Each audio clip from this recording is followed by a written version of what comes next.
the 2003 season right now, as do the Philadelphia Eagles, with David Akers to kick off. And here we go from Green Bay. 2 yards into the end zone. Chapman will down it there. And let's take a look at the Green Bay starting offense. Brett Favre, Southern Miss. Amon Green, Nebraska. William Henderson, UNC. Donald Driver, Alcorn State. Robert Ferguson, Texas A&M. Bubba Franks, Miami Hurricanes.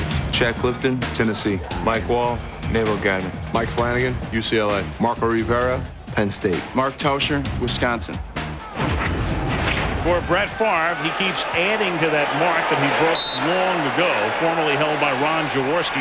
182 consecutive starts, and then you add in 17 playoff games along the way. He is indestructible. This is Amon Green coming off a great game last week at Minnesota, tackled by Mark Semino after a 9.5-yard gain. It'll be second down in inches. You see that formation? I'll guarantee you that's one that the Eagles haven't seen. Look at this. They have 1, 2, 3 backs. So they have a fullback here in Lucci, a fullback here in Henderson, and of course right here the tailback of Amon Green. So they get Henderson blocking one side, Lucci blocking the other side, and Amon Green can cut to either side. The power eye, and here goes Green cutting back, and Green has a first down and a 5-yard gain. And let's take a look at Philadelphia's starting defensive unit. Brandon Whiting, California. Corey Simon, Florida State. Darwin WALKER, Tennessee. ND Kalu, Rice University.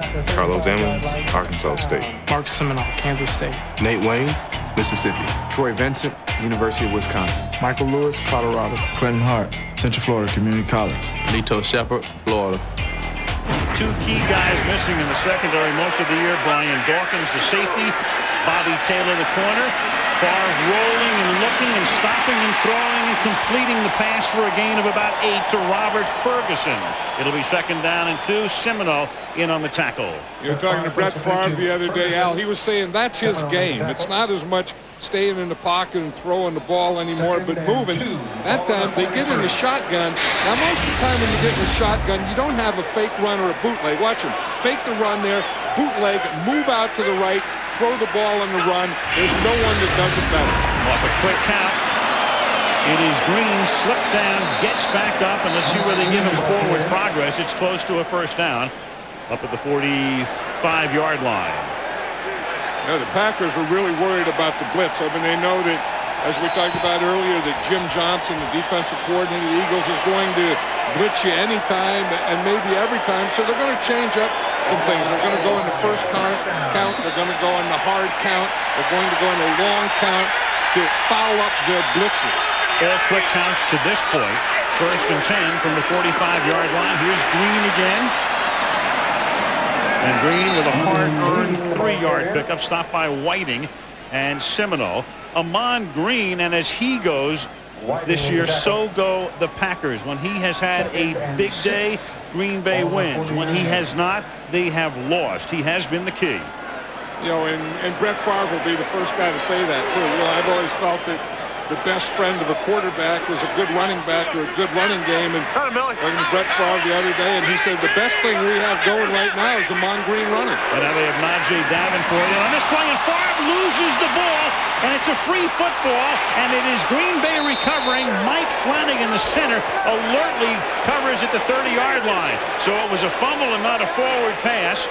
And then Green Bay, after the blitz by Nate Wayne, it's a 19-yard loss, but they retain possession. And that's the old empty hand. You know, we talked earlier about Brett Favre having a broken thumb, and a broken thumb is going to affect your release, and it's going to affect your grip.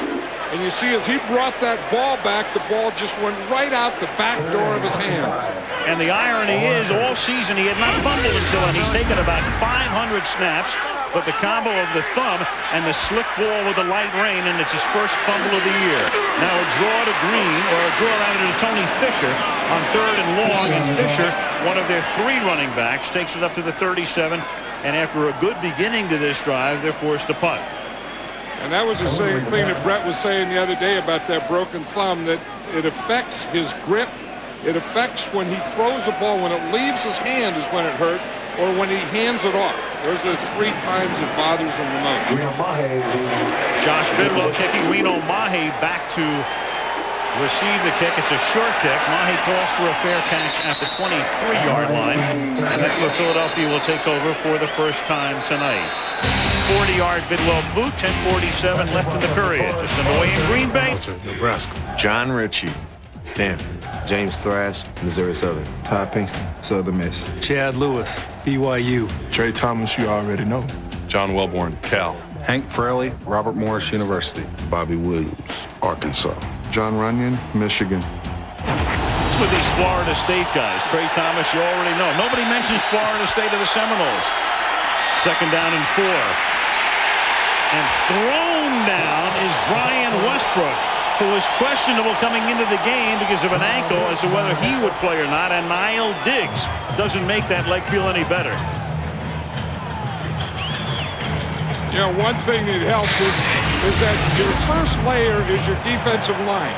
Now watch Aaron Kampman here. He's going to hold here. Now, as he holds this point, then your linebackers can come. See him hold here.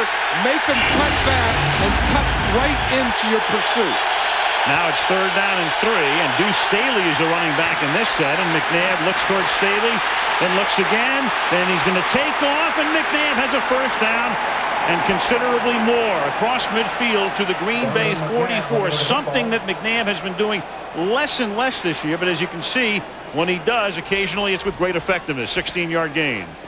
You know, one thing that Andy Reid was saying is it's built into their system. You know, people say that he doesn't run as much, Donovan McNabb, but he said he has 1 read, 2 read, and on his 3rd progression, if he doesn't have anyone, he runs. Now watch John Runyon here on Kabir Bajabia-Miller. I mean, that's what gave Donovan McNabb so much time at the start of it. And then Chad Lewis with a nice block. McNabb slips after the fake and gets up and goes deep and into traffic that is incomplete, intended for Pinkston, who is covered by Sharper. And let's take a look at the Packer defense. Aaron Kampman, Iowa. Gilbert Brown, Kansas. Cledius Hunt, Kentucky State. Kabir Bajabia-Miller, San Diego State. Hannibal Navies, Colorado. Nick Barnett, Oregon State. Niall Diggs, The Ohio State University. Mike McKenzie, Memphis. Antoine Edwards, Clemson. Darren SHARPER, the College of William and Mary. Al Harris, A&M Kingsville. There is a flag down while we were rolling in the lineups. We'll go back 5 minutes. That had to be an illegal substitution. 12 men in the huddle. On the offense, 5-yard penalty. 2nd down. See, even though it's a break, you can't put 12 men in the huddle because, you know, that's a thing years ago that we used to do. You'd put 12 or 13 guys in the huddle, break the huddle, 2 would run off, and they wouldn't know what you were playing. So the NFL and their rules make you declare by your huddle who is going to play in that play. And that costs him 5 yards and makes it 2nd down and 15 now at the 50-yard line. Philadelphia's opening possession.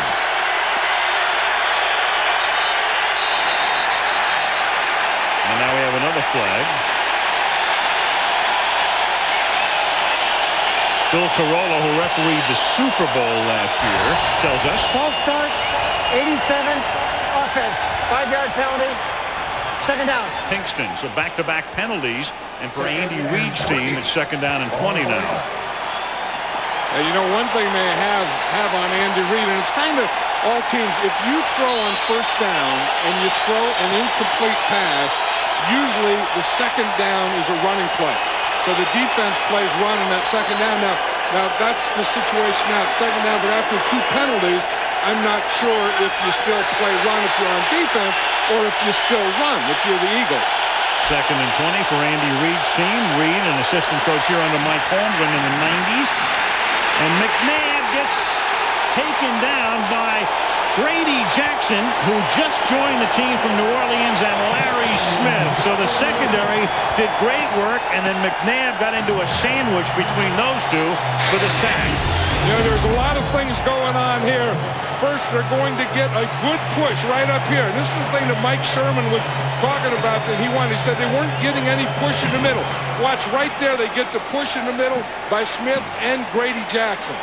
The other thing is there was no one open. You know, we were talking about pass protection as part of it. The other thing is the receivers have to get open when the quarterback's ready. Great work in the secondary, and in 3rd and 28, they'll give it to Deuce Staley.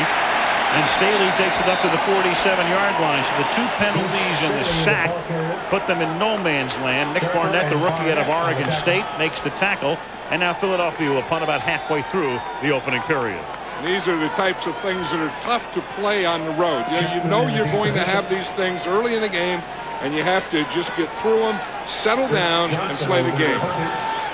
Dirk Johnson ready to kick to Antonio Chapman, who runs back both kickoffs and punts for the Green Bay Packers. And this kick is a low kick that will roll to a stop at the 18-yard line. And Brett Favre will take over for the second time tonight at that spot with 7:17 left in a scoreless first quarter. Your arms will run, but when you get hit, you would like. That was beautiful. You saw that right off the bat. Green makes the switch.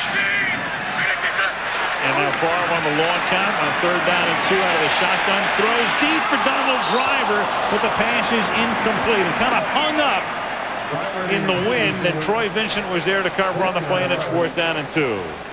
You know, Clinton Hart, the free safety, came on a blitz. We were talking about things that the Packers wanted to do against the blitz, and one was the long count so that he could see it. And Clinton Hart got up there, and he had to wait, and he had to wait, and he had to wait. Then he finally gets blocked so Brett Favre can get rid of the ball. Now as Bidwell gets ready to punt, the Packers are saying the Eagles came across the line first. If so, that would be a 1st down. It's a 3rd and 2. And these fans realize, Al, what you just said. Yes, and it is a 1st down. You know, that's what had been killing the Packers earlier, the fumbles and the penalties. Defense. Right defensive end attempting to draw the offense into a false start. 5-yard penalty, 1st down.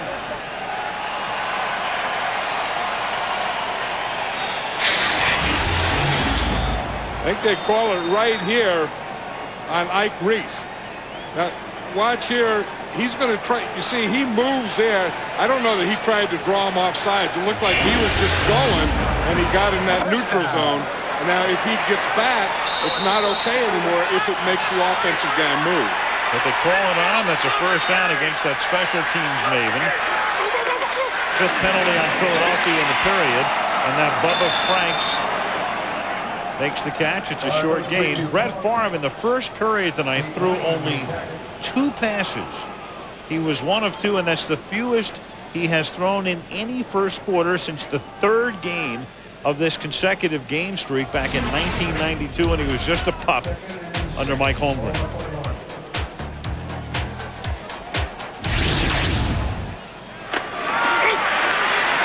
And now this is Green, and he picks up the 1st down, and there's a flag down, a flag thrown in the secondary. Yeah, and I think part of it is we were talking to, to Brett Favre about how he likes Lamont Green, get the running game established. And he hasn't gotten that established, so then he can't do the things off it like play action pass or bootlegs and those things, because every time they get a play, then they either fumble or they have a penalty.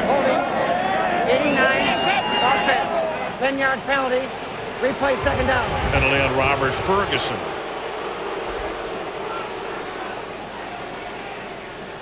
Robert Ferguson, a wide receiver, and more, if you're going to make a big play in the running game, your wide receivers have to block. And the problem is they get out there on those corners and they have to hold the block. So sometimes in holding the block, they hold the guy. Ferguson, a big penalty last week in the Minnesota game. Part of an illegal formation call that cost them a touchdown. 2nd down and 8 from the 39-yard line. Blitz comes. Screen is set up, and the Eagles play it perfectly and break it up. And it's incomplete. 3rd down and long. You just feel that the Packers, well, neither offense has gotten in any sync, but These guys throw more screen passes. And in fact, Steve Hurd had that stat that 22% of the time the Green Bay Packers throw a screen pass. They throw something behind the line of scrimmage. So now the defenses know that. Nate Wayne was right there and just waiting for that screen pass. Now Green goes to the bench on 3rd down and 8. Favre is out of the shotgun. Tony Fisher flanks him.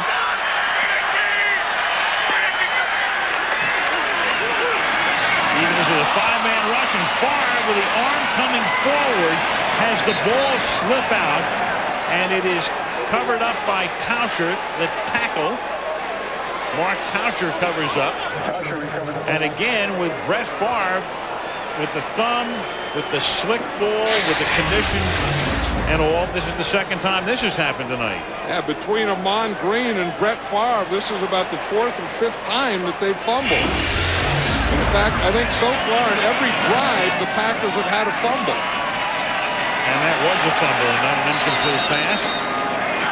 And the punt is taken in by Reno Mahe at the 28-yard line.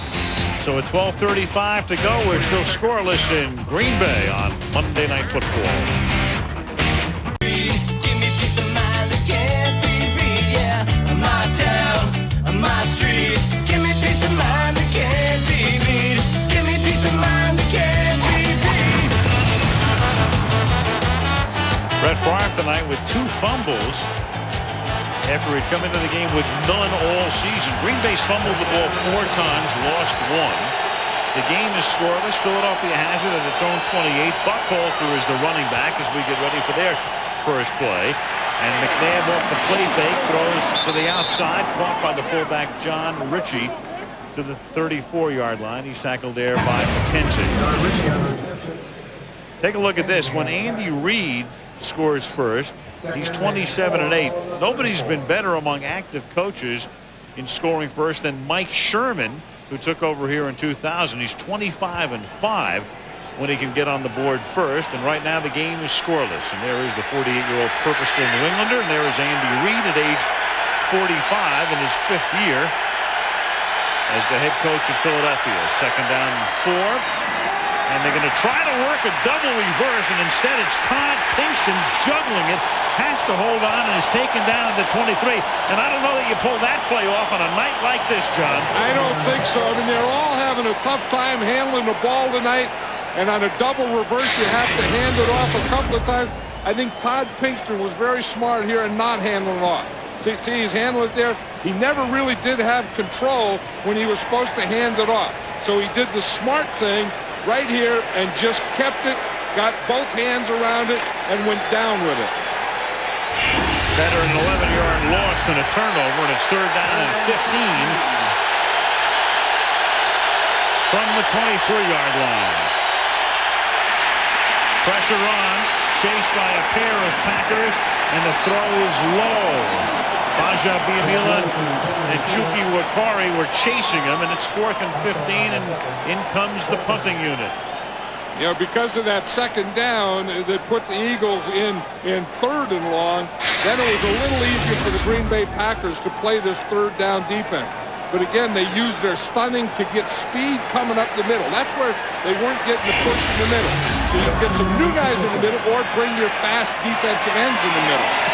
Dirk Johnson, a low punt, bounces at the 50 and then rolls sideways and stops at the 46-yard line. So neither team can really get anything going. 31-yard punt. Green Bay has the ball. No score. 10:54 to the half. The ball has been slick. It's been loose tonight a lot. 4 fumbles, and they try to keep it dry in a number of ways. Shoes as well. That's the way you dry out shoes. But the big key is the officials keeping the footballs dry, and they don't look like they're keeping them very dry tonight. And 1st down, it's Green covering up to the 49-yard line. Mike Holmgren came here, and there he is in the middle. Mike, of course, in Seattle now. And what a staff he was able to put together through the years. I mean, John Gruden was here, and so was Steve Mariucci.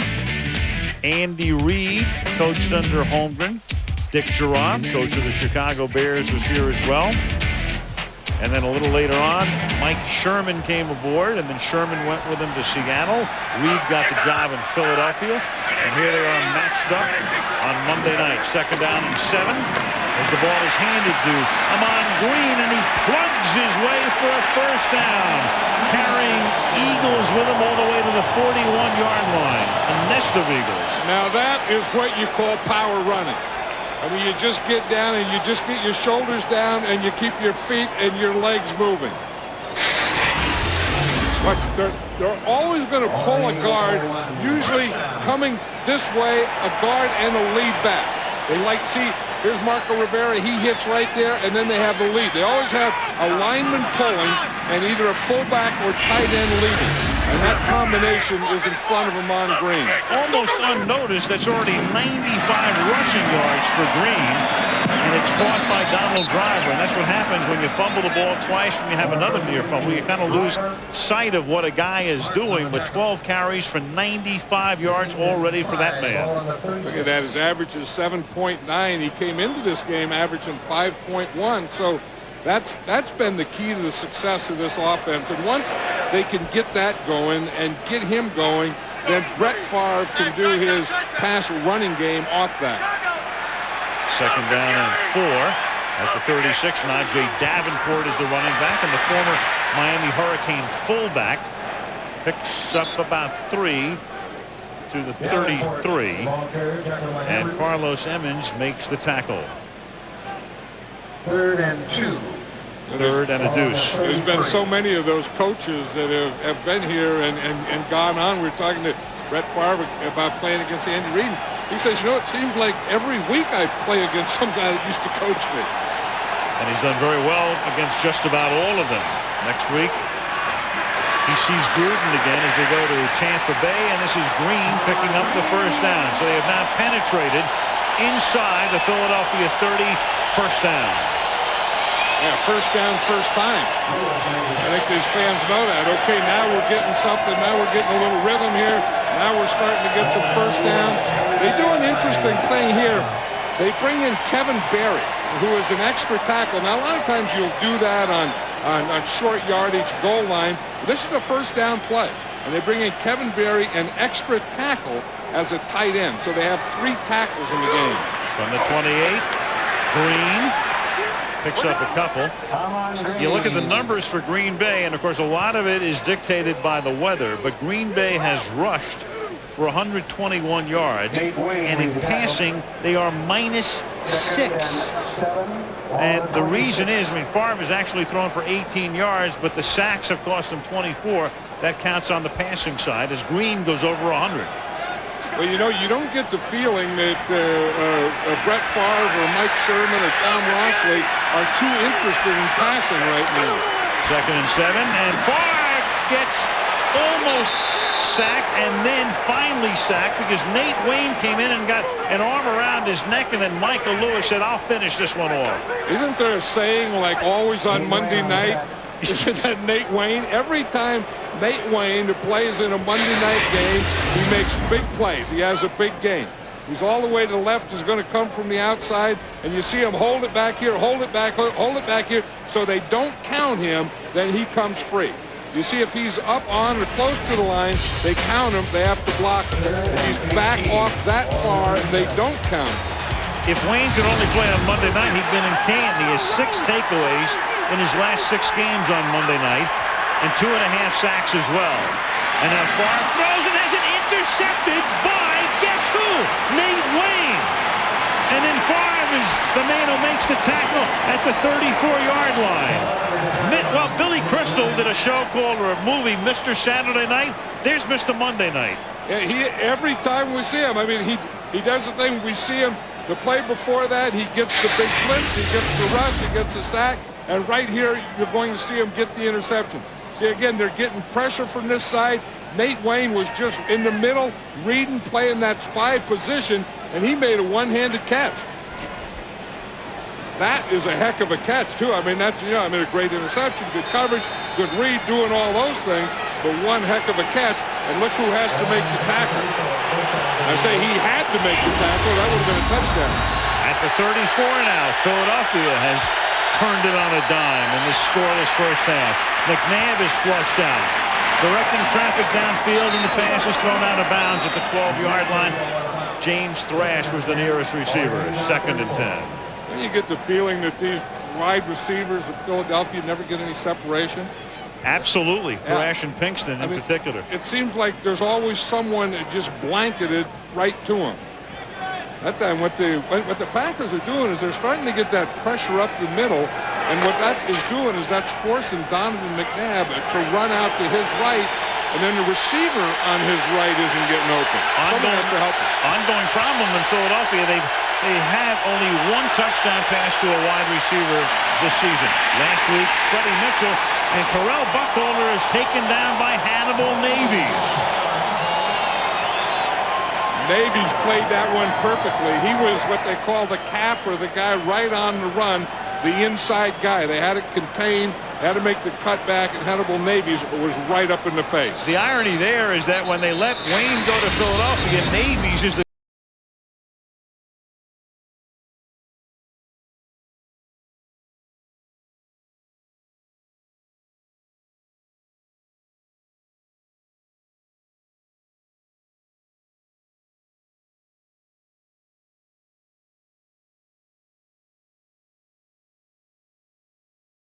limping, and they work on him right there. It is Darren Sharper. Injury timeout. Long waiting list in Green Bay. Darren Sharper came out of the game, but there are 6 DBs in there right now, and Buckholter goes through the line and takes the ball to the 30-yard line and beyond as Marcus Anderson makes the tackle. And I think that took him into field goal position. It was a pretty good play. I mean, they get 3rd and long, so they run that draw. They weren't in field goal position, but by gaining that yardage, they got into field goal position. So now David Akers, one of the best in the league, will attempt this field goal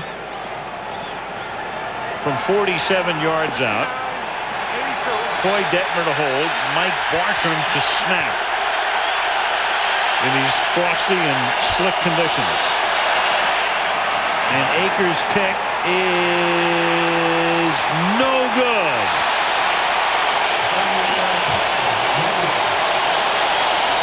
Just missing.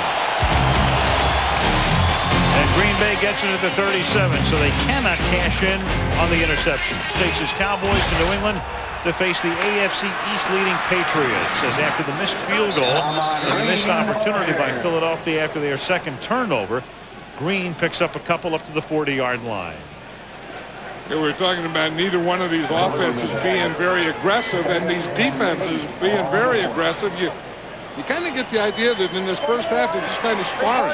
You know, the offenses don't want to be the one to make a mistake, although they have been making mistakes. The other team hasn't been able to capitalize on it.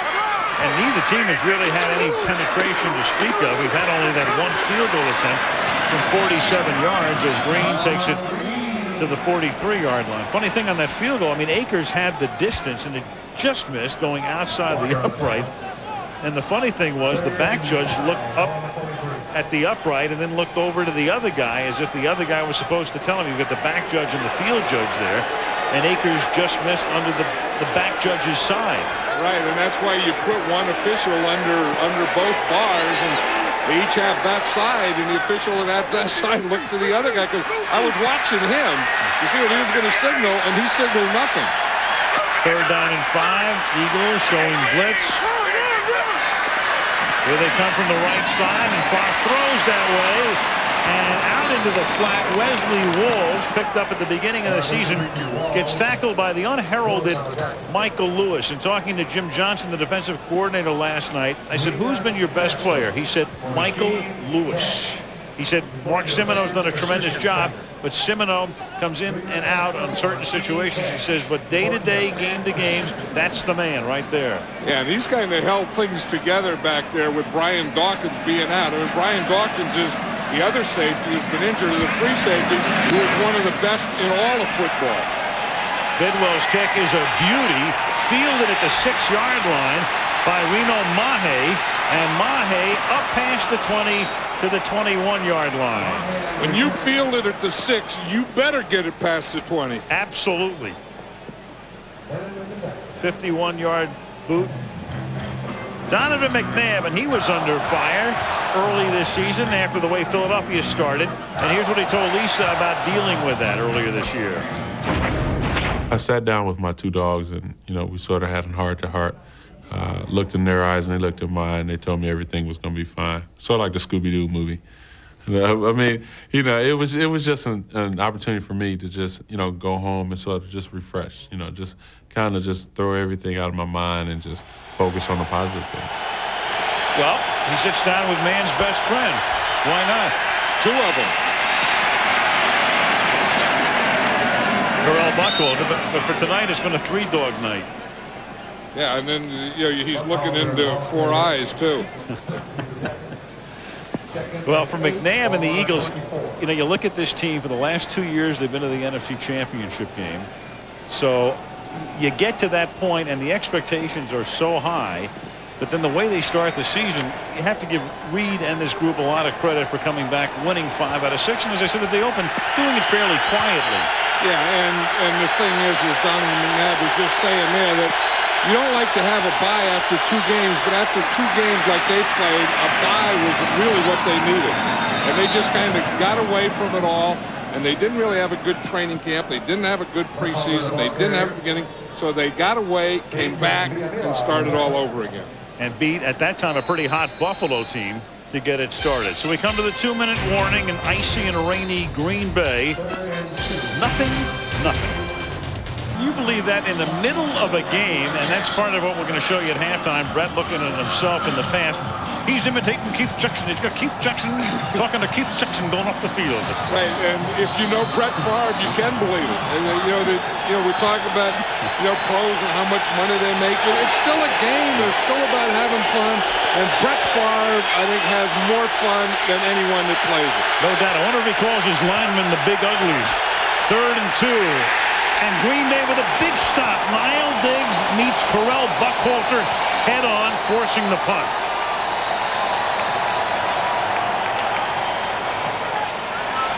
This first half has been a defensive battle, hasn't it? I mean, both of these defenses are playing up tight to the line of scrimmage. Both of them are blitzing a lot. Both of them are bringing defensive backs up. They're doing everything they can, like they did on that last play, to stop the run. And somewhere to loosen that up, you're going to have to be able to throw the ball. Green Bay takes a timeout to conserve the clock. They'll get the ball back, and we can tell you that Monday Night Football is being brought to you by Southwest Airlines. Friendly nonstop service all across the country. Southwest Airlines, a symbol of freedom. T-Mobile, get more minutes, more features, more service. State Farm, like a good neighbor, State Farm is there. And Bud Light, for the great taste that won't fill you up and never lets you down, make it a Bud Light. Well, so far, every time the Eagles have punted, the Packers have come in a punt block. This time he gets the kick away easily, does Burke Johnson, but it's not a good kick, and it rolls out of bounds at the 46-yard line. Make it the 45 is where they will spot it. And 2 timeouts remaining for Green Bay. This is the 231st game ever played in this facility, and the only time these fans and the ones before them have seen a scoreless first half. You'd have to go back 23 years to 1980. As Favre tries to put at least 3 on the board, he begins this drive with a handoff to Green for a gain of 4.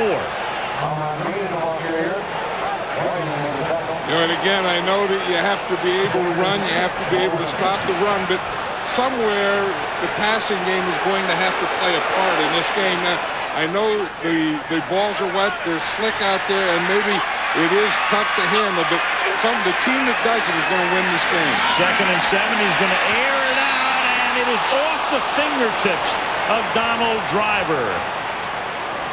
He threw long to Driver before, and the ball hung up in the wind, and this time off the fingertips of Driver to make it 3rd down and 7.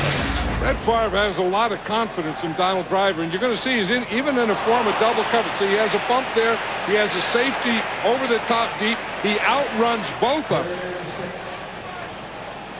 I mean, you have to catch that pass. I mean, I think that anytime you throw a pass, the receiver has to catch it. I think you can't blame the quarterback and say he had to put it out a little further, a little less. You have to put it on the receiver. When it gets like that, he has to make the catch. Brett Favre with a pass rating of 12, not a typo. 3rd and 7. That rating will go up a little bit. Here's Antonio.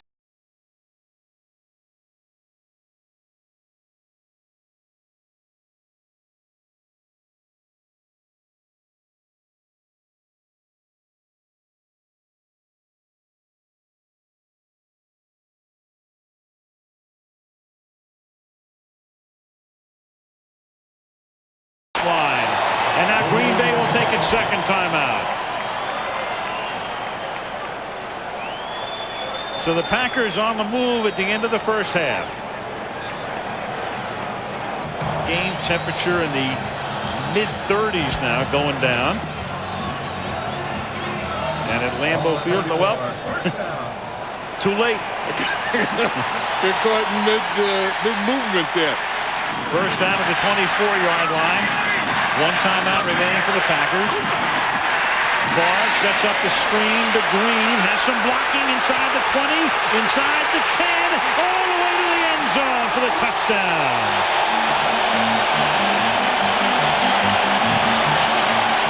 24 yards, and for Green, that's 4 straight games with a touchdown catch. Perfect call for that defense. They came to a blitz on that side. They threw the screen right to the side of the blitz. Then if you get by that first guy, you got an open lane to the goal line.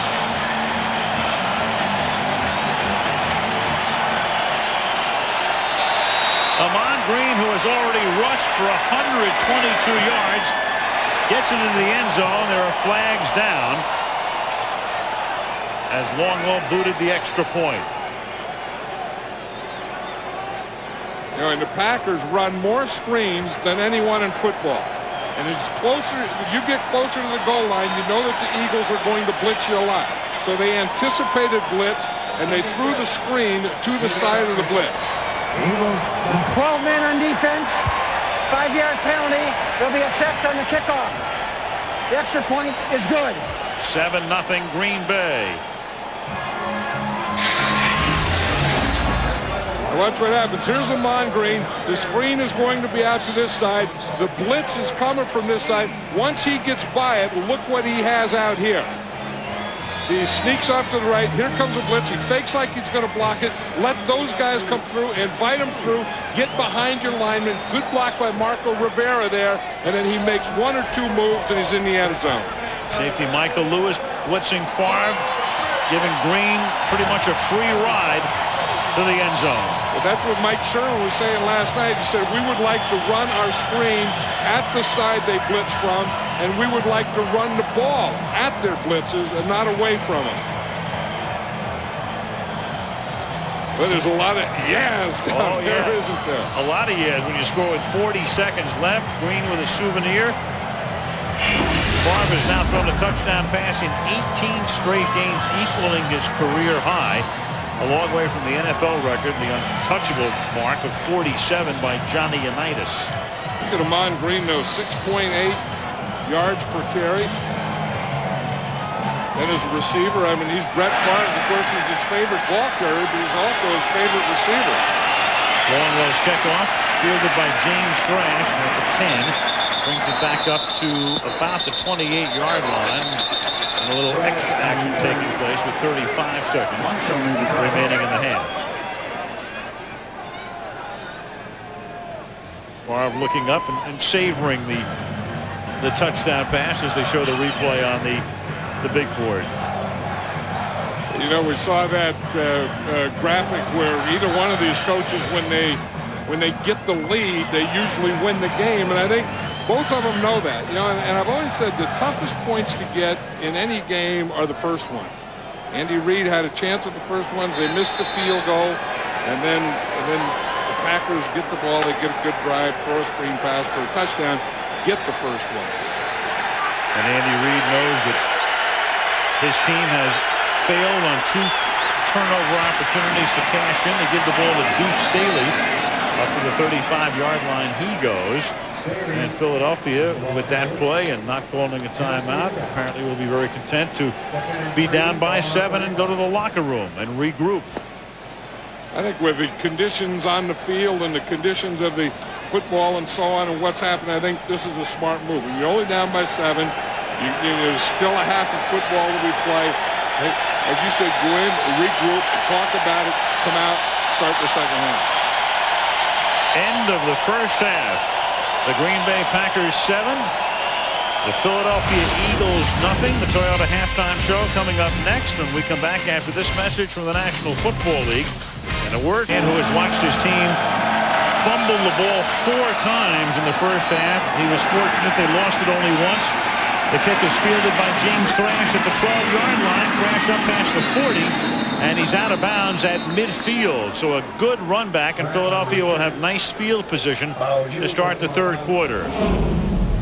Numbers through the first half, and what's fascinating is in passing yards, the Packers, with only 21, they were in minus figures prior to that screen pass to Green.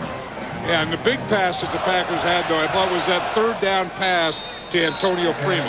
That got him the first down, put him in position to run that screen pass to Ammon Green.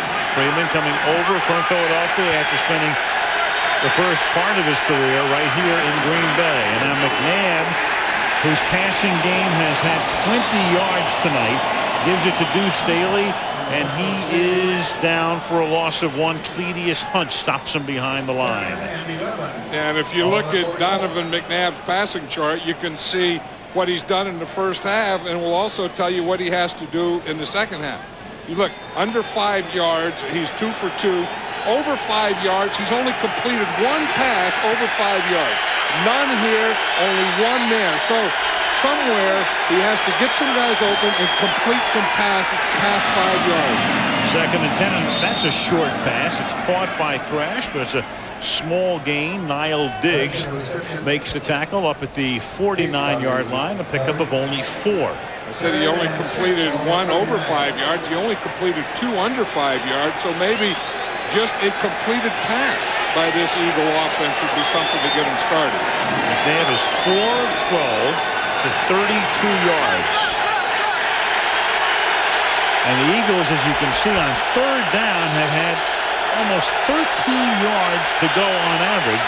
Here it's 3rd down and 6. And it's a little swing pass caught by Deuce Staley, and a first down inside the 40, banging off Packers, and finally run out of bounds by McKenzie inside the 20-yard line to the 17. That was a perfect call for the situation. They were in 6 defensive man coverage. This is exactly what you want. You see they have 6 defensive backs in here. Here you see the blitz coming. They just get it to the outside to Deuce Staley. He just has to beat 1 man, and then he's off to the races. Beat 1 or run over 1, get on the sidelines until you get knocked out of bounds. Swing pass to Deuce Staley, more than doubling McNabb's passing total. Good for 34 yards at the 17-yard line now. The handoff goes to Brian Westbrook, who's been limited tonight. He has that gimpy ankle, and he picks up a couple, and he's tackled by Niall Diggs. You see old Hank Fraley down there on that thing flopping around? Center. That's what those centers do. He has his work cut out for him tonight, because the Packers have Gilbert Brown playing inside, and we talked about Grady Jackson, who they just picked up. Grady Jackson weighs 370 pounds. Big Gilbert's about 330. So you talk about a guy that has to block some loads in there. That's old Hank Fraley. And here's Grady Jackson, the load I was just talking about, right on his nose. On 2nd down and 8, McNabb in the pocket, throws, caught 12-yard line. Reno Mahe coming out of the backfield, and he is taken down at the 10 by Nick Barnett. That sets up a 3rd down and 2. Yeah, and that's probably what Andy Reid talked about in there at halftime. You know, okay, we have to start just running some straight at him. We don't need any of those double reverses, any tricks. Let's just run it and drop back and throw it. Got that sheet there. He has two sheets. He got one in his left hand and one in his right hand. Man, if you can't find the play out of that, you can't find the play. Third down, short 3 at the 10-yard line. Opening drive of the second half. Tosses it back to Westbrook, and Westbrook is able to fight his way past the tackle and should have the first down. The head linesman was spotted at the 7-yard line, and that's going to set up a first down and goal. Now that was a real power play there. They had a power strong right formation, and plus they get a man in motion, so they get an extra blocker. You see, they have the 2 tight ends plus the extra blocker, John Ritchie, who came in motion. So they really did power that right side. Instead of going up the middle or off tackle, they took their linemen, their tight ends, put them on the outside, and ran the perimeter. They'll measure. Looks to me like it's a first down. Me too. We don't lie. Usually after you see it and see the guy point you there, I do that one all the time. No problem. Do we have fog setting in now, or is it just tougher to see Andy Reid than it was in the first half? It's, I think, a little fog. Its temperature is dropping. Still raining lightly. Some people say if the temperature drops, we may get snow. First down and goal at the 7-yard line. Here's Westbrook swinging to the outside and wrapped up by Niall Diggs. Great play by Diggs to send him down back at the 13.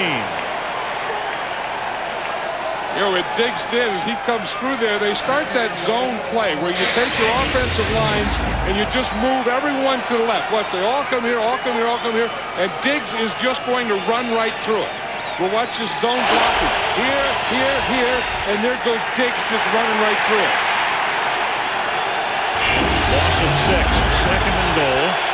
Deuce Staley is the running back in this set.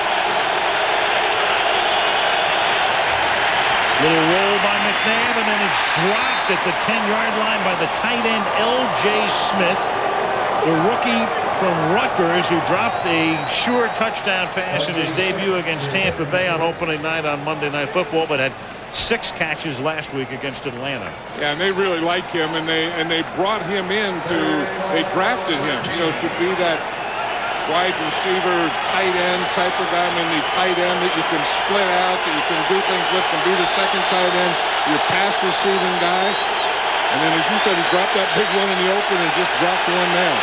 Third down and goal now from the 13-yard line.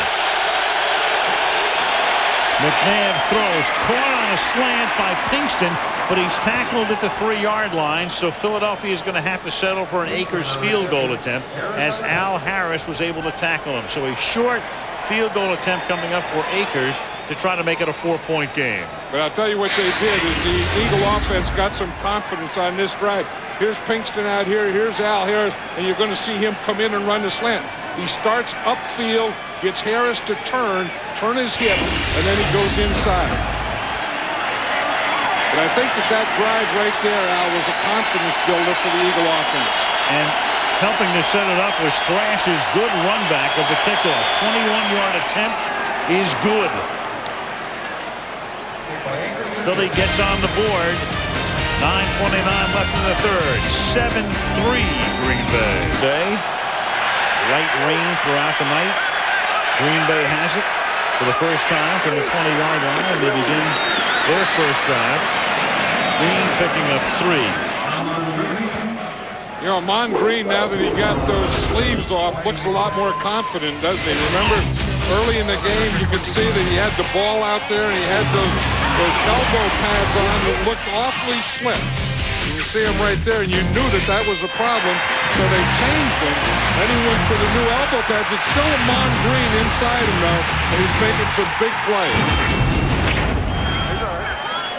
He's already rushed for 123 yards, and he's caught that one pass for 18. Ahman Green is 4 yards away from reaching 1,000 for the season. He's second in the league in rushing to Baltimore's Jamal Lewis, who has more than 1,100. But Green tonight with 126, and on second down and 6 from the 24-yard line. Favre throwing for Green, but a nice play made by Carlos Emmons to stop him at the 25. And let's check in with Lisa. Well, Al, diamonds may be a girl's best friend, but Ammon Green prefers emeralds. He had 15 of these emerald rings made up for the entire offensive unit in appreciation for his back-to-back-to-back 1,000-yard seasons. Now, on one side of the ring, it's got the player's name and his number. The other side of the ring is a quote from Walter Payton. Tough times go away, tough people do not. At the top of the ring, there is a Batman logo. He loves Batman because he says he's a superhero with no superpowers. He's successful because of diligence, hard work, and heart. And on 3rd down and 4 with Fisher spelling Green, Favre is going to run for a first down and runs out of bounds at the 33-yard line. And Brett Favre, coming into the game this season, had carried the ball 7 times for 0 yards. Right, you know, we were talking to Jim Johnson last night, the defensive coordinator of the Eagles. He said, one thing I've noticed about old Brett, that he doesn't run anymore. But you see, here's where he was trying to go. He was trying to throw out to the right. And you see he has nothing there. So then he's looking out to that side. So then he escapes to the right, still has nothing there, sees that he can get a first down and takes it. At the 33-yard line, Najee Davenport is the tailback. He gets the toss, gets around the corner, turns it into about a 7-yard pickup. Yeah, if you're a fullback, though, like Najee Davenport, at some point you have to turn the ball upfield. At some point, you just can't run out of bounds. Now, I know that that's acceptable. I mean, these guys that run 30, 35 times, okay. But if you're just going to get 2 or 3 or 4 or 5 carries, when you get to that sideline, within 2 yards of it, you better turn up a bullet and maybe even get a first down. 2nd and 4. Ammon Green is back in the game. Green. And Green will go to 1,000 yards for the season on that one, up to the 46-yard line. And he is closing in on one of the most venerable team records ever. Jim Taylor still holds the Green Bay team record for most yards in a season. It's lasted more than 40 years. And Jim Taylor, of course, and the acknowledgement in the Ring of Honor here, one of the all-time greats. He and Paul Hornung, the embodiment of Lombardi's Packers in many ways, at least out of the backfield. Here is Green again to the 50-yard line. You know, and a lot of it is Ammon Green, but a big part of it is that offensive line. And you take the center, Mike Flanagan, is having a Pro Bowl year. Mike Wall, who made the block on the play just before this, is Marco Rivera, who's shown him a number of times. Chad Clifton and Mark Tosh are coming back from injuries a year ago. This is a very solid unit and a very strong blocking unit, especially the inside, especially these 3 guys in the middle. 2nd and 5. Ball is given to Najee Davenport. He gets pushed back, but forward progress may have netted him the first down as he got across the 45-yard line, and that will be a first down. You know, they're talking about Mike Wall and Mike Flanagan and Marco Rivera, the center and the 2 guards. The thing that the middle guys have to do is you have to get the guys blocked in front of you and then get up to that 2nd level. Get those guys. And that's what brings about big runs. You know, the linemen block the 1st level, then get off those blocks. Now watch, right there, and get up to the 2nd level. The 2nd level being linebackers or safeties who come down in the box. Davenport again, and he loses the football. The 5th Green Bay fumble, but the 4th one they recover as Robert Ferguson saves the day at the 26-yard line. I would think that Davenport would take his sleeves off now. These guys look like they got more stuff hanging off their bodies and on the ball than they really need. Again, you see right there, you have to get the ball in front of you. You see at that point where you have to protect it, the ball should be in front of you. It was at Davenport's outside, and that's why and how it got knocked out. Michael Lewis forced the fumble, but to no avail. It's a first down at the 26-yard line on the drive that began at the Green Bay 20. Now it's Green. And the Packers are just running the ball down their throats on this drive. As you were saying, they've run 8 times and just passed once. And that hard hit by Michael Lewis to stop him. I was just saying, you were talking about the offensive line and that some point you just let your offensive line take over. And at this is a point in this game that the Packers are letting their offensive line take over, dominate the line of scrimmage, and just hand the ball to either Amon Green, Davenport, or whoever's in there. Second down and 5 at the 21-yard line. Green. In a way, when you look at the Packers tonight, John, with 141 rushing yards in the first half, 189 total, 23 passing.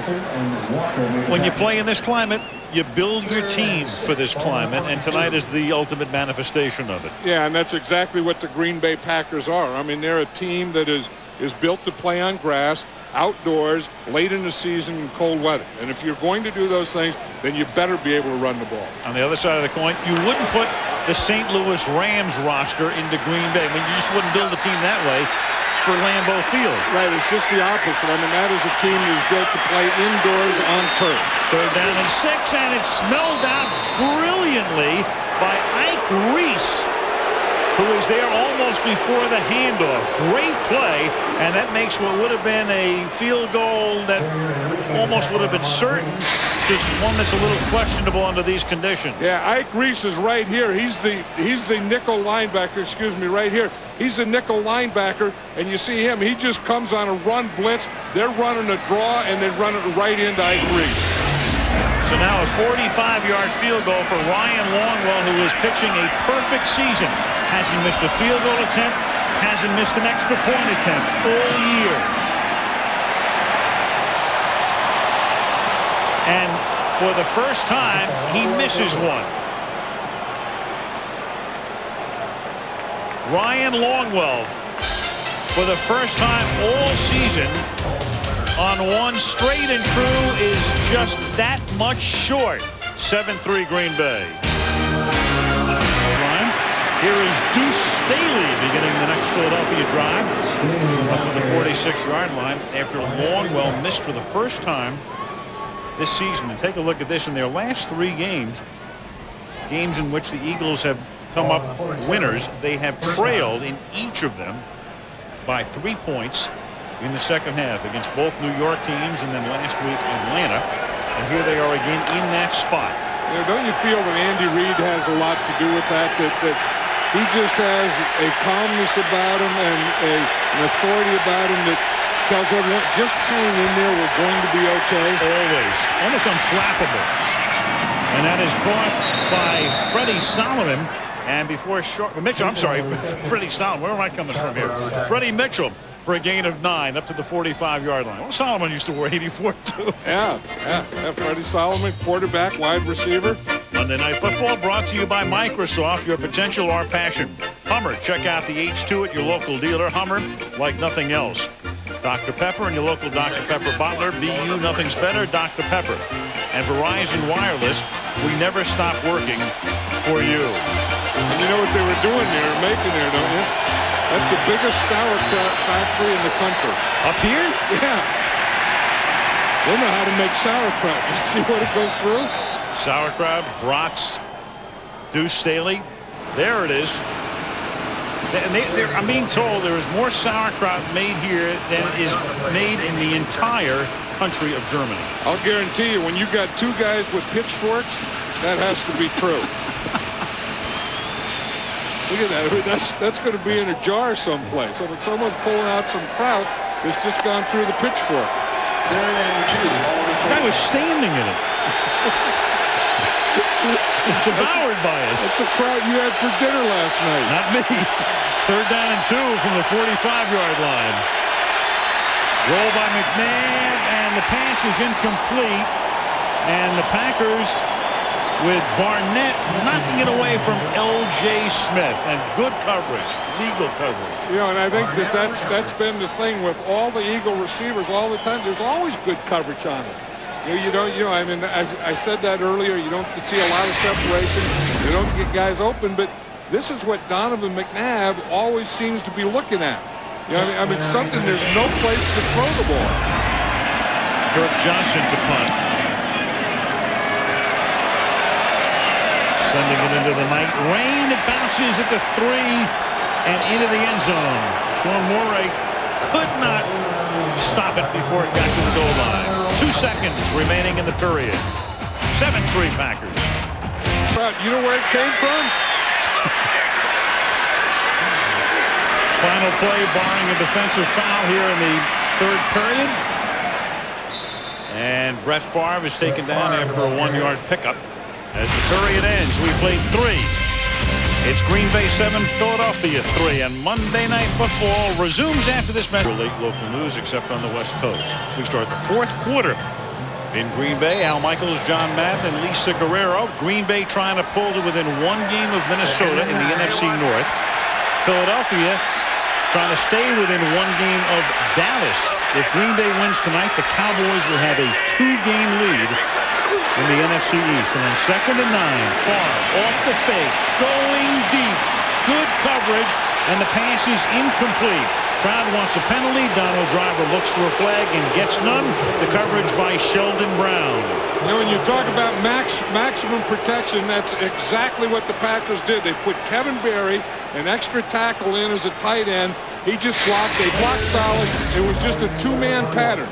Look, here's Kevin Berry over here. Block, block, block. You got a pattern here and a pattern here. 2 men going out. So you block everything up, and this is the pass you're going to throw. You're going to throw it to Donald Driver. You just get it out there. You know that protection is not going to be a problem, so Brett Favre can wind up, put everything into it just like that.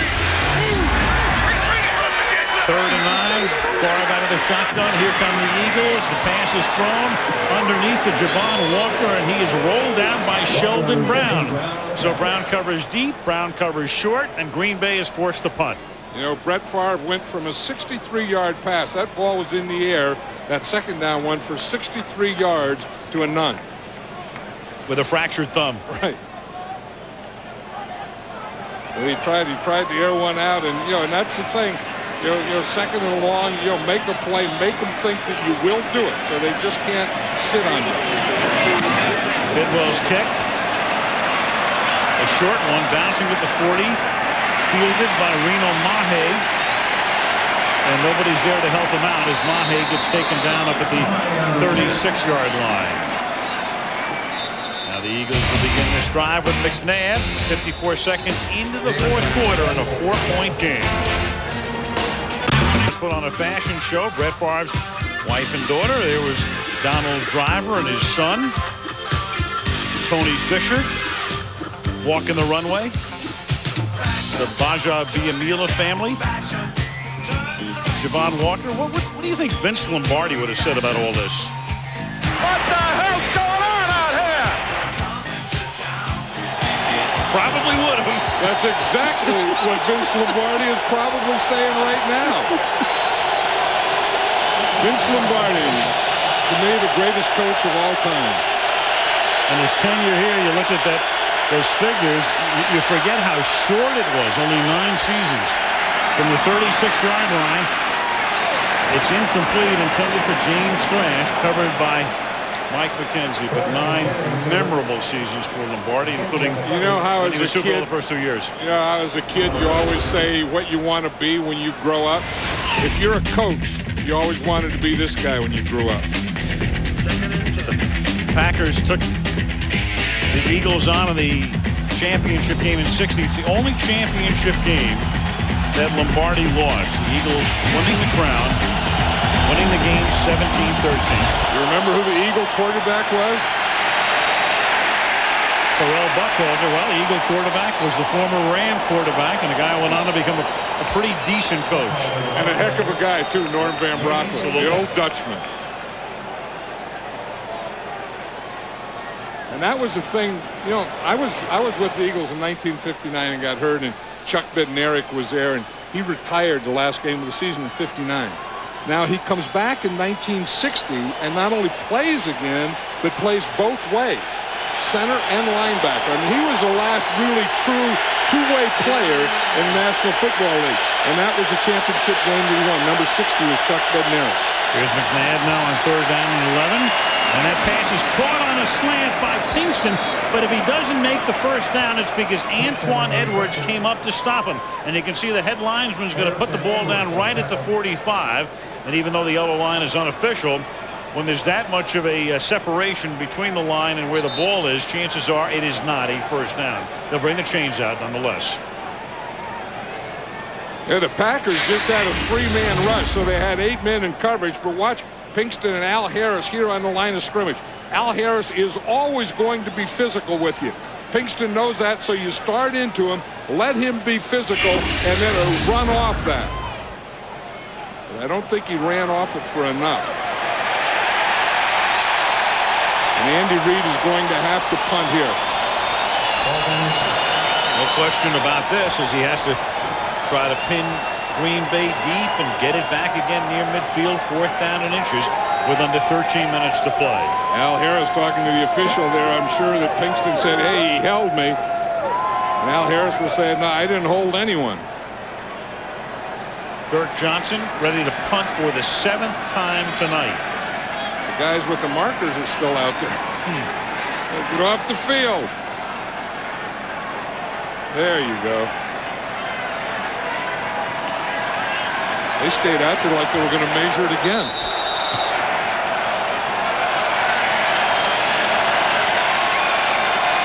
Antonio Chapman to run it back.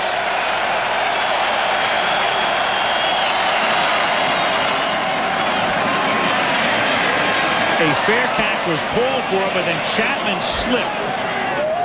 And that enables the Eagles to pick up a few more yards as it rolls to the 9-yard line. 46-yard move. 7-3 Green Bay in the 4th. I like to move it, move it. I like to move it, move it. I like to move it, move it. You like to move it. I like to move it, move it. I like to move it, move it. I like to move it. This is what it's all about right here. You like to move it. Amon Green tonight 136 yards on 24 carries, and here he goes again, and he picks up 4. I mentioned before Jim Taylor holds the rushing mark for Green Bay. He said in 1962 Taylor rushed for 1,474 yards in a 14-game season. There's some of the salient points about Taylor. As you can see, the only guy to ever beat out Jim Brown in Brown's 9-year NFL career to win a rushing crown. It's a 41-year-old record. It's the longest single game or single team record of any rusher still existing in the National Football League, as Amon Green takes it up to the 15. So that has been for a team that, you know, normally rushes the ball, built for cold weather and all that. It's amazing that Taylor's mark has stood for 41 years. You know, the other thing that's amazing about Jim Taylor and that mark, he was a fullback. And the fullback is a position that is darn near obsolete today. And it used to be that the fullback would run maybe half the time, maybe even more than the halfback. The halfback on that team was Paul Hornung when Jim Taylor was making all those yards. And now they don't even have the position. Sure. And apart from somebody like a Mike Allstott, who's pretty much a hybrid, a fullback rarely gains 250 yards in a season. Favre throws, and that pass is incomplete. He was under pressure, intended for Najee Davenport. Favre wanted a flag. Yeah, this isn't a Brett Favre night. I mean, he just, you know, he has Amon Green running, and that's about all they got going in that screen pass, you know, just before half. But other than that, neither one of these offenses have been able to put anything together. But the Eagles right here should be getting pretty good field position. Bidwell kicking to Reno Mahe from the 42. And their pretty good field position will be the 46-yard line. As McNabb and company come back out with 11 minutes to play in the 4th quarter in a very pivotal game for both teams. 7-3 Green Bay. The Eagles trailing 7-3 begin the drive. Terrell Buckhalter is the running back. McNabb in the pocket, hit as he throws. The ball is floating, and coming back to get it is James Thrash. And Thrash reaches inside the 10, all the way to the 2-yard line. And what a break for Philadelphia. Cledius Hunt put the pressure on that time, hits McNabb as he throws. The ball floats. He comes back to make the catch, and it's 1st and goal. Yeah, we were just talking about that.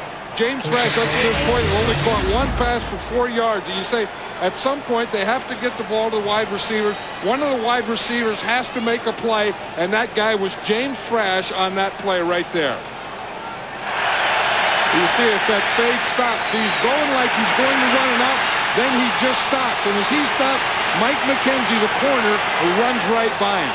That play is getting more and more popular in this game, where you run that fade, and you see he just gets hit as he throws it, and they run the fade stop, and he was in perfect position for it. And now a timeout is taken by Philadelphia to get their short yardage group in, as McNabb hit as he throws. McKenzie with the coverage, and then Thrash comes back and takes it inside the 5.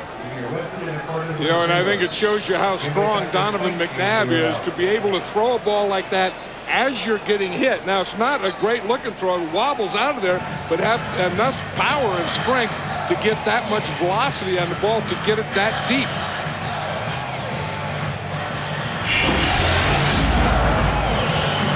So now the Eagles. McNabb saying, hey, man, you knocked the heck out of me on that play. Eagles trying to stay within a game of Dallas. The winner of this game will be 1 game out in its division. The loser 2 games behind with 7 to go. Andy Reid and his Eagles just kind of hang in there the whole game, don't they? Pretty much the story of the season. McNabb throws it into the bleachers. You know, John, when we talked about it at the beginning of the year, they lost the first 2 games at home. 17-0 on opening night to Tampa, 31-10 to New England in the next game. But there they are in games decided by 8 or fewer points. And as we said earlier, again, they trail in the second half as they have in each of their last 3 wins. But they're winning the close games, and that's why they're 5-3. Right, and everyone says they win games that they shouldn't, but that's coaching. That's hanging in there. That's staying with it. You know, I will say this, it's 2nd down, and then they have a 3rd down, but if they don't get it on 2nd or 3rd down, I think they still have to kick a field goal. 2nd and goal. They give it to Deuce Staley, and Staley takes it inside the 1, where he's hit by Barnett. So Barnett, for the moment, saves the touchdown. 3rd down and goal inside the 1-yard line. Yeah, and they have their big guys in there now. Gilbert Brown and Grady Jackson are both in there, so that's why Nick Barnett is free. When you have like 700 pounds of defensive linemen right in the middle, the linebacker that's right behind him is usually going to be free. Look at that. I don't know where I'm going to run, but I know I'm not going to run right at this stuff right here. That's too doggone big, even for old Hank Fraley and the guys. And with Cledius Hunt in there, he's a pup at 3:05. 3rd and goal. The fake. McNabb rolling left. Gonna run it in. Can he get there? Yes. Touchdown. What an effort. And then Deuce Staley reaches over to hug him.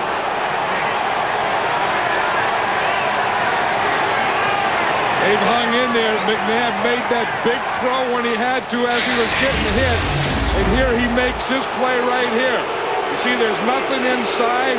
He rolls outside. He has no one open. Now he knows this is 3rd down. I better get this thing in. Now McNabb, a quarterback, ran that one in like a fullback. Got to the goal line. Gets it in. Eagles have the lead for the first time tonight, with 9:22 remaining in the 4th.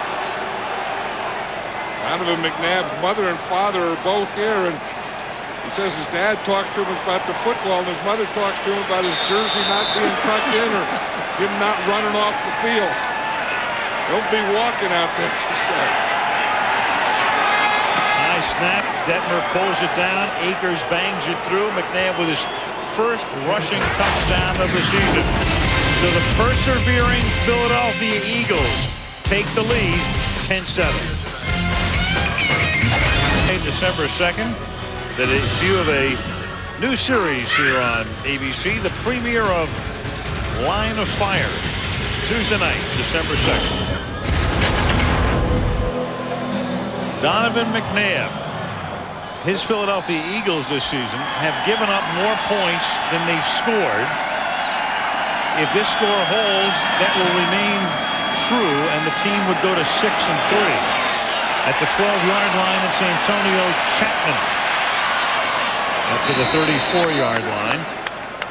And Brett Favre comes back out. L.J. Smith makes the tackle on the run back, and there are the very un-Favre-like numbers for number 4. And he knows that he has to make some plays now. That Donovan McNabb, who played the whole game, didn't make many plays, but he needed a couple of it. I mean, he got that ball to James THRASH as he was getting hit, and then on third down, he got the ball in the end zone, and Brett Favre is going to have to make some plays on this drive. For neither team will this be a pretty victory, except in the standings. At the 34-yard line, Favre throws, caught, first down. Donald Driver, who's been fairly silent tonight, tackled there by Troy Vincent. For Donald Driver, his second catch for 18 yards. Now if you need a play by your quarterback, Brett Favre isn't a bad quarterback to need a play from. I mean, you just look. We talk about how much he enjoys the game and enjoys playing it. He enjoys these situations too. I mean, this is not a stressful thing for him. This is a fun, stressful thing. Loves it, and it shows from the 46-yard line. Favre slings it to midfield, caught by Green, slips down, gets into Eagle territory, stopped at the 48. It'll be second down and 4. I'll tell you what he's had on these last two passes. He had very good pass protection. And I know what that means to Jim Johnson, the defensive coordinator of the Eagles, is if they're protected and he's getting too much time, I'm going to blitz on this down.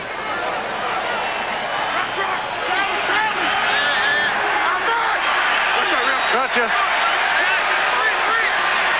The Green Bay offensive front, which has played magnificently this year.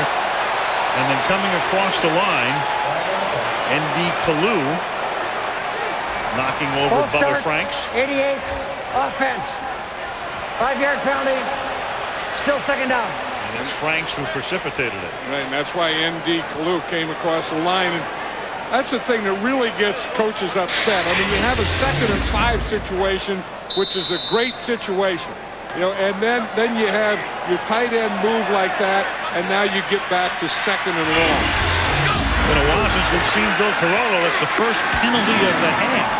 On 2nd and 9, the pass is thrown out of bounds. Donald Driver was blanketed by Troy Vincent. Excuse me, Javon Walker by Troy Vincent. And you see how a little thing like a tight end moving early changes the whole thing. Now instead of 2nd and 5, then you're 2nd and long, and then even if you were incomplete off second, instead of being 3rd and 4 or 5, now you're 3rd and long.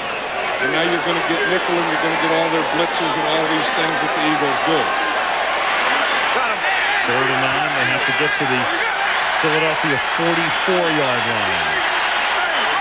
Walker in motion out of the backfield. Eagles showing blitz. How many will come? 5. And the pass is caught by Ferguson. He reaches out, makes the catch, but he's short of the first down. It was all Ferguson could do to catch it, so he had to reach for it, and he stopped short of the first at the 45-yard line, 4th down. And the Packers are going to go for it. On that blitz, what they did is Jim Johnson will overload a side, get one more rusher than you have blocking. You see, he overloads the side there, so he's always going to have a free rusher on that situation. Now this, to me, would be a running situation. And on 4th and 1, they give the ball to Green.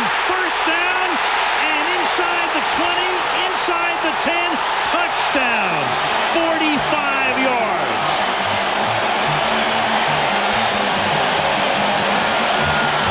I'll say it was a running situation. It was. It was kind of set up by Brett Favre getting rid of that ball on that slant and setting up a 4th and short.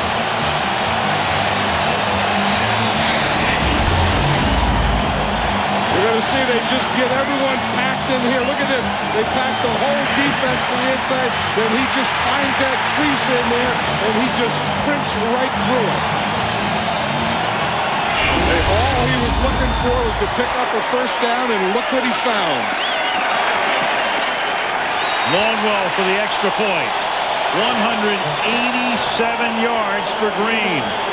Plus 32 in the air. His second touchdown of the game. 14-10 Green Bay. Ahman Green has been a Monday night star this year. His career-high 176-yard game came in the Monday Nighter at Chicago at the end of September. He has eclipsed that tonight. 187, bearing down on Dorsey Levin's single-game record for a Packer.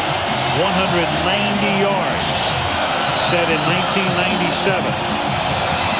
That's bringing these Milwaukee Green Bay Packer fans back into this one, isn't it? The whole Badger State in unison. Longwell's kick fielded at the 8-yard line by James Thrash, who had a big run back to begin the second half. And Thrash breaks out of the pack, and then Najee Davenport finally bangs him out of bounds in Green Bay territory at about the 47-yard line.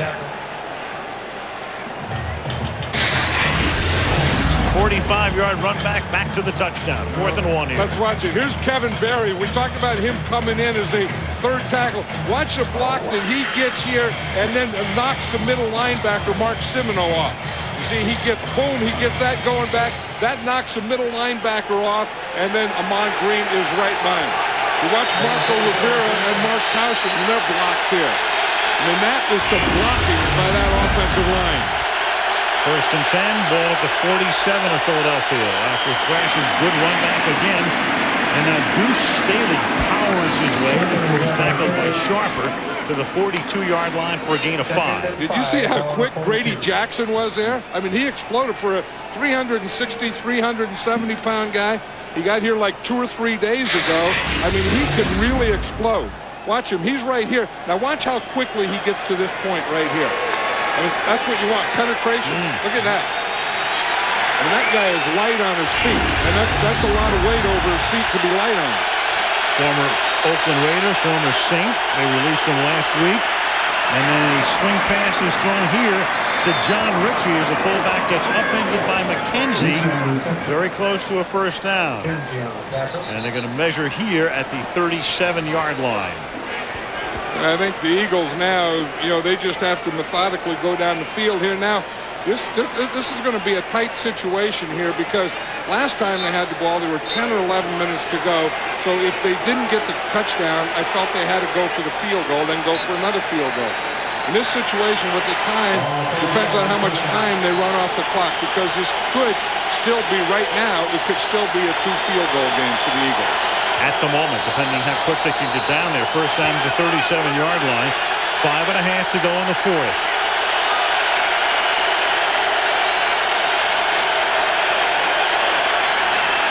McNabb protected well.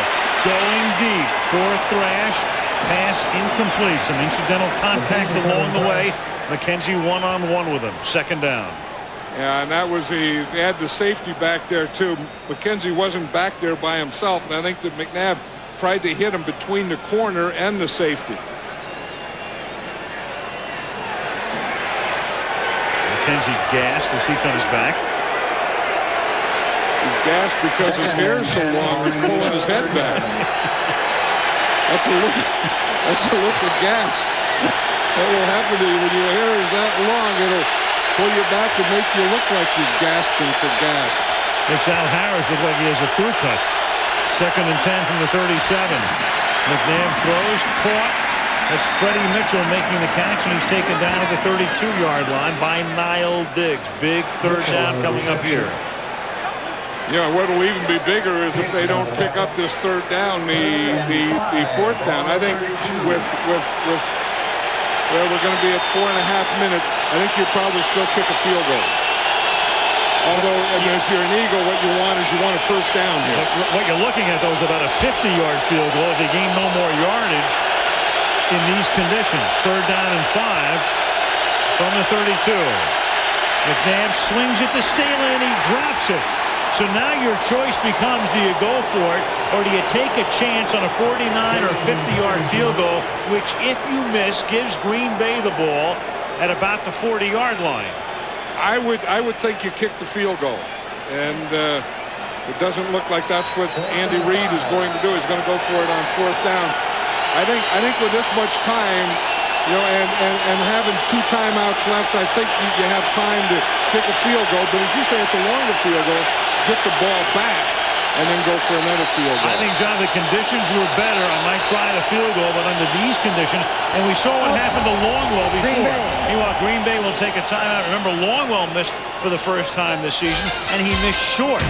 14-10 Green Bay with 4.5 to go in a good one at Lambeau. Next Monday, Pittsburgh at San Francisco. Now it's 4th and 5. The Eagles going for it from the 32-yard line of Green Bay. McNabb under pressure, hit, throws, incomplete. Big-time pressure by Antoine Edwards and Hannibal Navies. So Ed Donatel, the defensive coordinator, calls for the blitz, and it comes up big. And 4th down, and they knew that it had to be in Donovan McNabb's hand, that it had to be a passing play. So Ed Donatel, instead of dropping off, is going to bring it. He lines up in a 3-man line, and you think you're going to get coverage, and instead you get the whole thing coming right at you. Donovan McNabb didn't have a chance on that one. You don't think Brett Favre loves his defense right about now? And his offense comes on the field right now. Philadelphia has to begin to think about taking its timeouts. They have 2 plus the 2-minute warning from the 32-yard line. Here is Green. He gets tackled at the 32-yard line, and the Eagles at this point will still not take the timeout. Yeah, see, because they only have 2, I think what you want to do is wait until after you stop them on 2nd down. Then if you do that, then you can take it 2nd down, 3rd down, and then change your possession in 2-minute and all those things. Put him in a 3rd and long and stop the clock. Meanwhile, Brett Favre just looking at the play clock right now, which is at 16 and 15, and then they'll get the snap off at 2:01 and milk it. Had the Eagles had 3 timeouts, they probably would have taken one there. 2nd down and 9 from the 33. Green and Michael Lewis is there, but then Green picks up 2 more running through Lewis to the 37-yard line. And now you're kind of in no man's land. If you are the Philadelphia Eagles, and they still won't take the timeout, they will if they can stop them here, but they can milk another half minute off the clock and take it down to 3 minutes. On that run, by the way, Green eclipsed Dorsey Levin's single game record, going to 192. Levin's at 190. So there is your all-time Green Bay single game rushing mark. Congratulations to Dorsey Levin. If I were the Eagles, I would have taken timeout there after 2nd down. 3rd down and 5 out of the power eye set. Ooh, it almost jumped. They take it down to 1. And then the pass is caught by Henderson on the outside. He's tackled there by Wayne, and now the timeout is taken. So they will get the ball back, most likely deep in their own territory if it's a decent punt. And there's 1 timeout plus the 2-minute warning. Monday Night Football being brought to you by City Identity Theft Solutions. Free help getting your life back. That's using your card wisely. Wendy's new home-style chicken strips. Another reason it's better here. And Toyota, get the feeling. Well, we're set up for another good finish. How about, last week, just a postscript of last week's game, when Bill Belichick made that great call, the intentional safety, and they came back to win the game. In the history of the National Football League, some 80-plus years, it's the only time a team has allowed a safety, intentional or otherwise, in the last 3 minutes of the game and won the game while trailing, as was the case with New England. Well, they got that, and then on the free kick, the Broncos kind of misread that kick, and that helped them too. No question. Fielded by Reno Mahe, the Bidwell punt, and he's out of bounds up at the 33-yard line. A little recap tonight, the conditions of the game. The ball is slipped, the field was wet, and Brett Favre had that fumbled in the first half. Amon Green fumbled, but before the half was done, he took that screen pass from Brett Favre and went into the touchdown. Then Thrash came back to get the deflected throw by McNabb, and Donovan was able to take it into the end zone to give Philadelphia a 10-7 lead. But on a 4th and 1, Green goes 45 yards for a Packers score, and that's where we are right now with 2:43 left. And now Donovan McNabb has to earn all the money they pay him. This is when they need Donovan McNabb to be a superstar. And a 65-yard drive, and they give it to Deuce Staley, and he starts by gaining 7 on the ground. They can stop the clock twice, once of their own volition and once at the 2-minute warning. Andy Reid is knowing that here he's thinking touchdown. You know, it's not getting in field goal range. Field goal range right now means nothing. 2nd and 3 up at the 42-yard line. McNabb, he's going to run it himself. He's going to pick up the first down. That's going to take the ball to the 46-yard line. And they will let the clock run down to the 2-minute warning. So they save their final timeout, and they are 54 yards away from the end zone. 2-minute warning. Green Bay 14, Philadelphia 10. Coming up next will be the AutoTrader.com postgame show.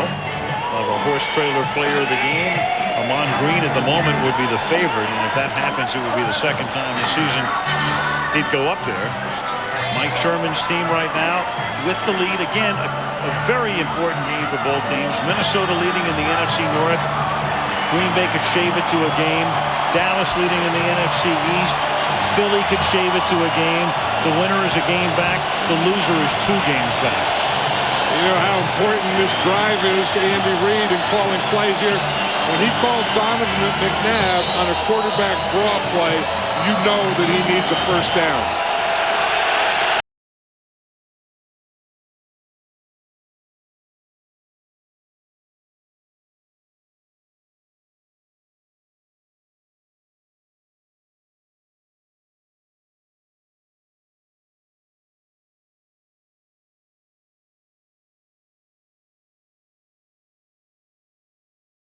Incomplete.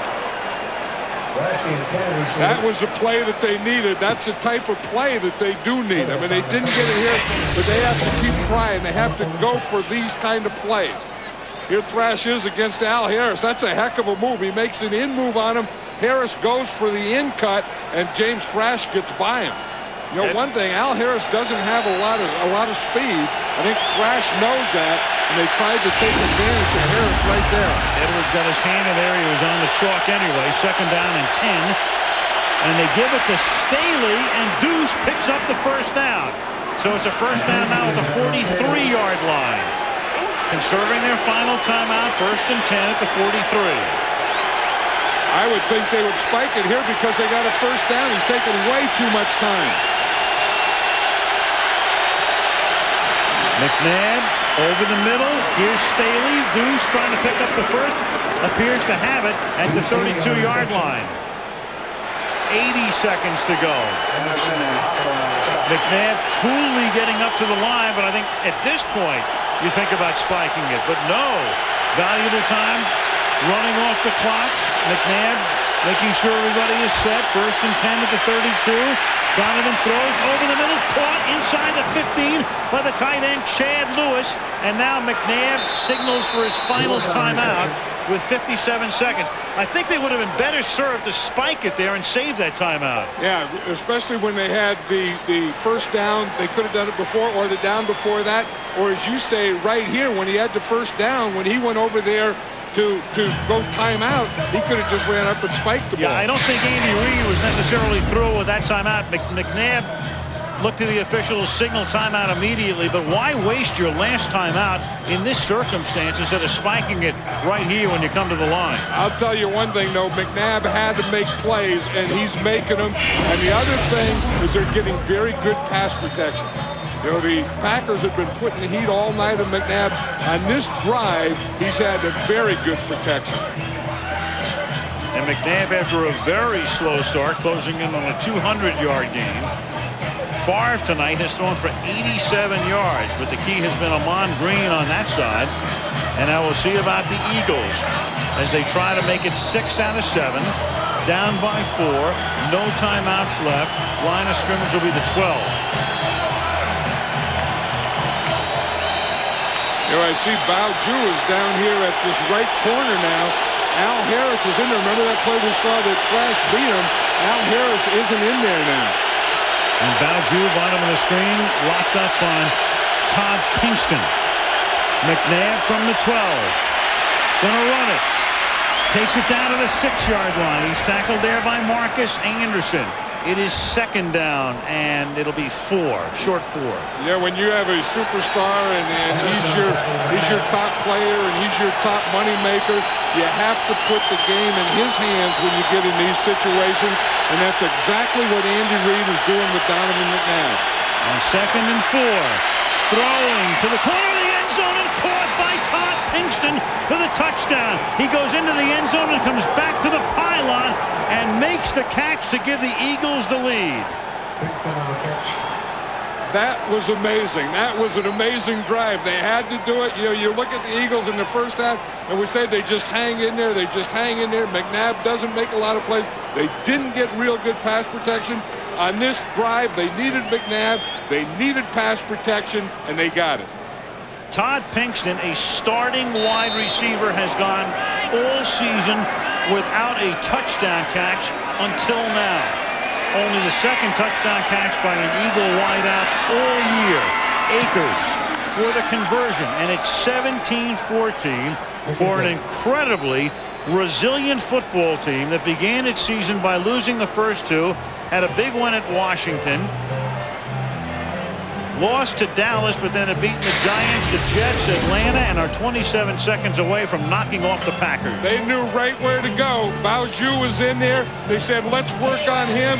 They sell that slant and then go back to the corner, a slant corner. Now watch your protection. Watch your pump fake here. Donovan McNabb pump faked with both hands. And he pump faked when Pinkston started on that slant. He pumped it there. Watch it here. Watch the protection. The pump fake, that's the slant. And then he throws it back to the corner. And again, the game is not over because that man's going to come back on the field. The Eagles to kick off. The Packers still have 2 timeouts. Not that they'll have enough time to use those, but if they get a decent run back and Favre sets them up in field goal range and Longwell is one of the best, who knows?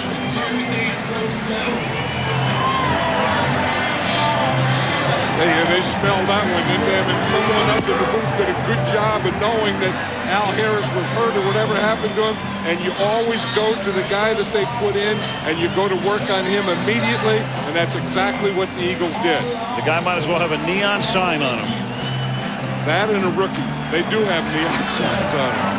Now David Akers to kick. Chapman is back to receive.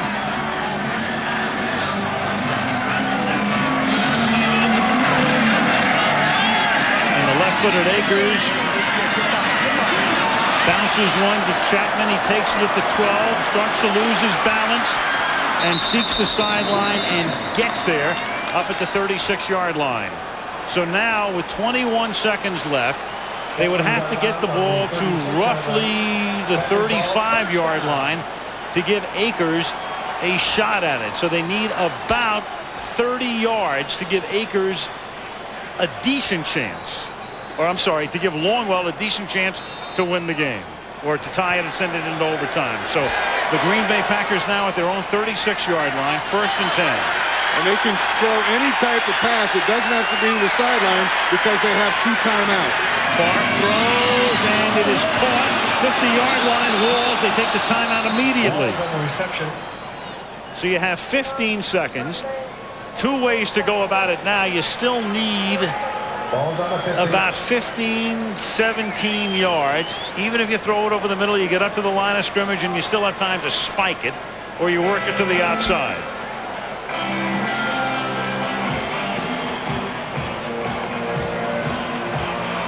Longwell's career long 54. There are the standings as of the moment.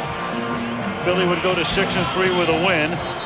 And it's imperative, I think, too, for the wide receivers, John, to understand if they make the catch in the middle of the field here, to go down and declare yourself down, and they will stop the clock. Right, that's a big thing because they have the timeouts. They can do that. If they do get the ball in field goal range, go down and declare yourself down. Favre throws, it's caught, It's caught by Walker, and Walker goes down at the 41-yard line. But the ball is a little short of the first down, and a timeout is taken by Green Bay.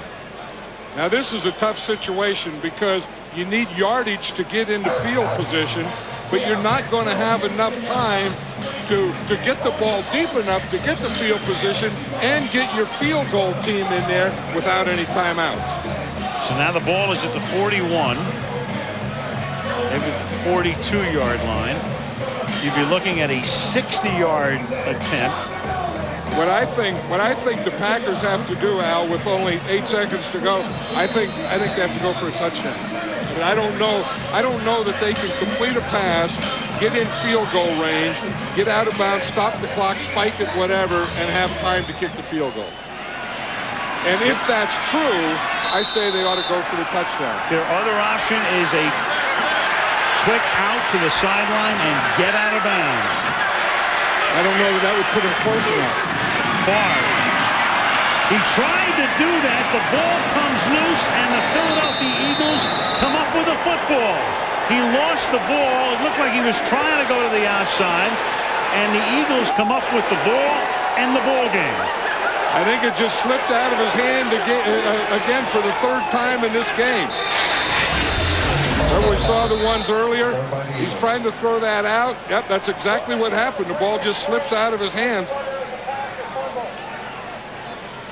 The Eagles did a good job because they knew that they were going to try and do that, so they were protecting the boundaries. There was no way that they were going to let them get that ball to the outside and get out of bounds.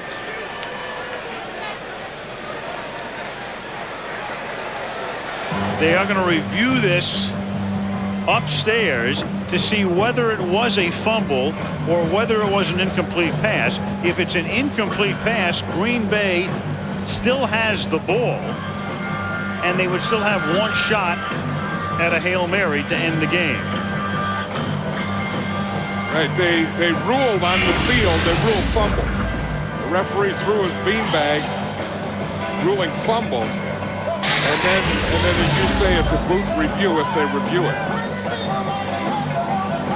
So Favre with the empty hand as the ball comes loose. An empty hand means fumble. If this stands, the Eagles will have won a fourth straight game coming from behind in the second half. This is not a challengeable call within 2 minutes of either half. It is initiated by the officials upstairs, so they take a look at it. And then in consultation with the referee, it is determined what the call is.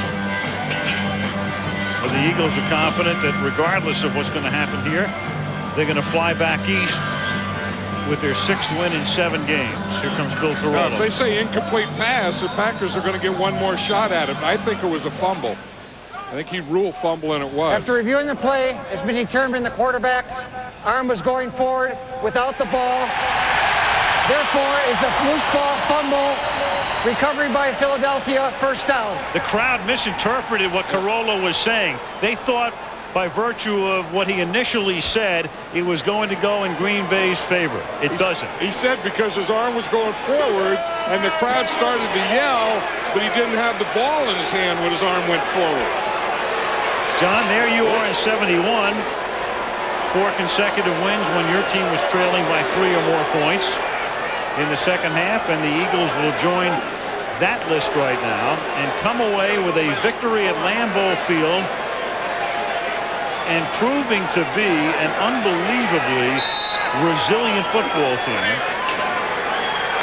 to keep plugging away after that disastrous beginning to the season and put themselves in a good position for a second half playoff run and find themselves just a game back of the Dallas Cowboys in the NFC East. Meanwhile, Green Bay with a golden chance to get within a game of Minnesota, and those two teams have already met twice and split the season series. The Vikings get a break because Green Bay remains 2 games back. So Philadelphia at the end with a win. And coming up next will be the Autotrader.com post-game show when we wrap it up from Green Bay, Wisconsin. This season, the Philadelphia Eagles have played 36 quarters. That was the only quarter, the fourth, in which they scored more than one touchdown. Ahman Green was too good tonight, even though he was on the losing side. It was McNabb, though, who pulls out the win. They both go up on the horse trailer. Ahman Green, a team record 192 yards. McNabb pulls it out of his hat at the end. Donovan's on the field with Lisa Guerrero. Lisa. Thanks, Al. Donovan, the yards were very difficult to come by in this game, but you were able to pull it together in that final drive. How did you do it? Well, we just came together, and that was a total offensive effort. Defense was playing well all throughout the game.